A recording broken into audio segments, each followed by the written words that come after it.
my colleagues for their very, very powerful remarks.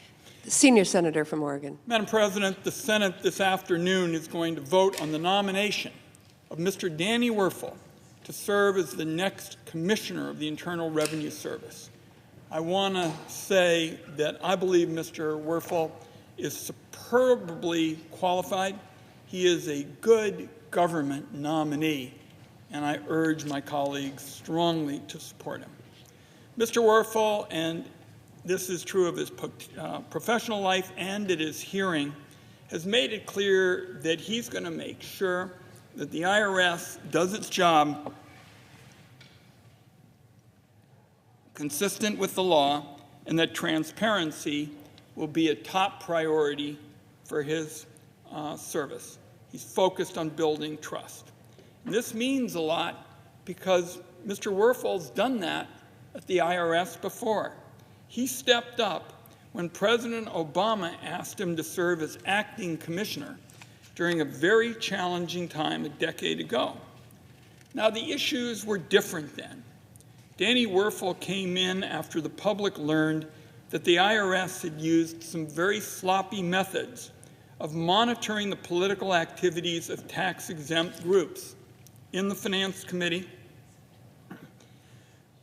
particularly Chairman Hatch and myself, we did an extensive investigation and we found that both left-leaning and right-wing leading groups were affected.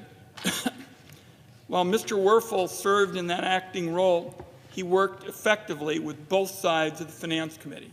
He helped right the ship and improve confidence in the IRS. The late Senator Hatch, who was certainly conservative, but somebody who always valued fairness and professionalism, spoke to me several times and our colleagues about his high regard for Danny Werfel. In my view, that is a big reason why Danny Werfel has bipartisan support today. A few comments on the big initiatives he's going to lead when he's confirmed. After a decade of Republican budget cuts, the Inflation Reduction Act finally gave the IRS the resources it needs to go after tax cheating by too many of the very wealthy and multinational corporations. And it's in a position to improve customer service for everybody else, the vast majority of Americans who follow the law. I'll start with customer service, where the IRS is making significant improvements. Go back a few years and the IRS was able to answer only 11% of the phone calls it was receiving. In 2022, it was 13%. This time last year, there was a backlog of 24 million unresolved tax returns. As of a few days ago, the IRS was answering 90% of phone calls. It's processed more than 90% of the returns filed so far this season. And the IRS has cut the backlog of individual returns by 92%. Now, they've achieved that spending about 1% of the IRA funding. In my view, that's a record that we ought to put a lot of focus on, because if it continues, it'll be a historic return on investment. We expect it to continue. We're counting on Mr. Werfel to maintain that progress.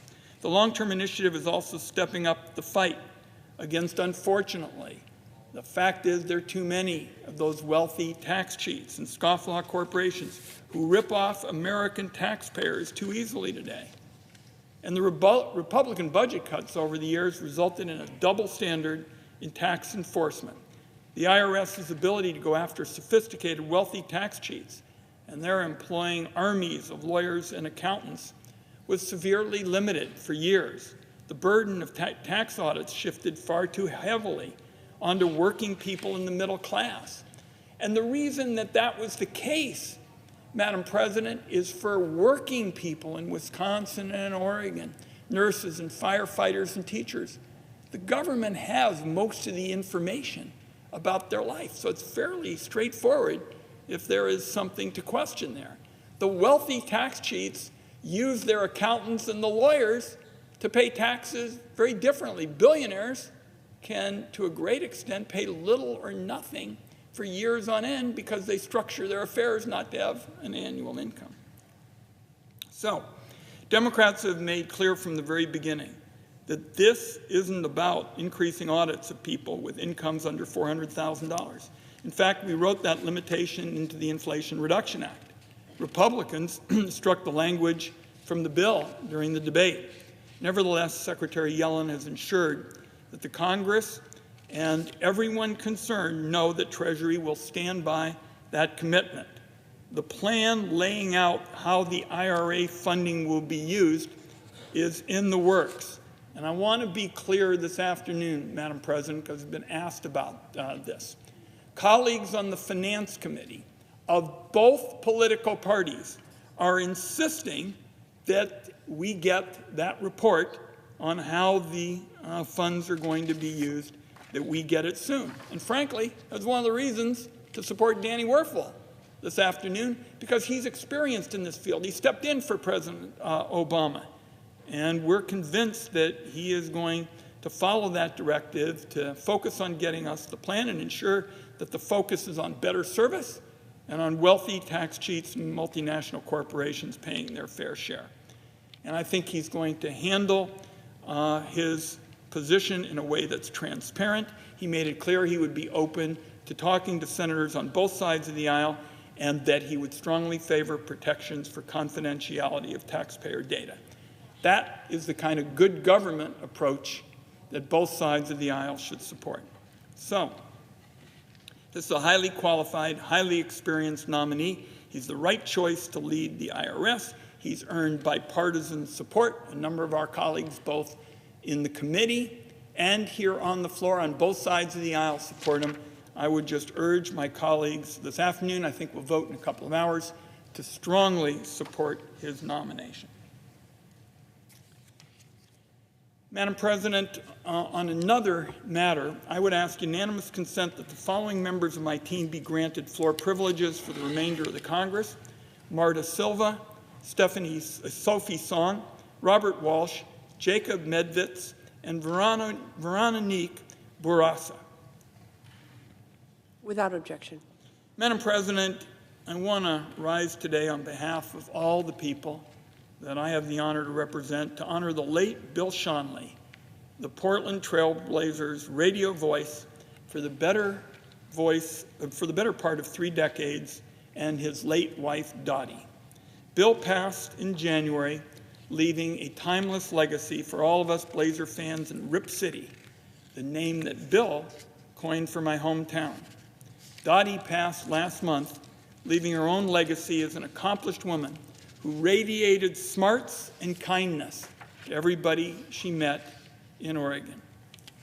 Bill and Dottie were the ultimate teammates as the first couple of Rip City, so perhaps it's fitting they could not be separated for long. In fact, when Bill and I spoke last before his passing in January, he made sure to ask me if I was doing my level best to protect Social Security. I've kept it on my phone, Madam President, with his resonating voice saying, "Ron, what are you doing to protect Social Security and the Gray Panthers? I'm really concerned about it. And make sure you also do it for Dottie as well." That will be on my phone forever. Like storied broadcasters Johnny Most for the Boston Celtic fans or Chick Hearn for Los Angeles Lakers fans, my friend Bill was much more than an NBA play-by-play guy for us Trailblazer fans in Portland and throughout Oregon. As the Blazers' first broadcaster, starting with the team's inaugural season in 1970, that was a world long before, Madam President, ESPN, or even before a team's games aired on local TV. Bill became the soundtrack for generations of Portland fans. He connected our state's first big league franchise with Oregonians in every nook and cranny of Oregon. I've logged lots of miles getting around Oregon for 1,040 open to all town hall meetings. In fact, I've got 2 more scheduled this weekend in Jefferson and Deschutes County in Central Oregon.